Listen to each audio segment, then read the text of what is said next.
ไปเดินไปเดินไป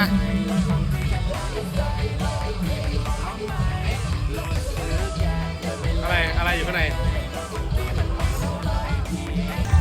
ช่วยงาน ช่วยงานได้อะไรบ้าง ช่วยงานได้ปลากับหัวปลาแล้วก็ใส่ซองไป20โบ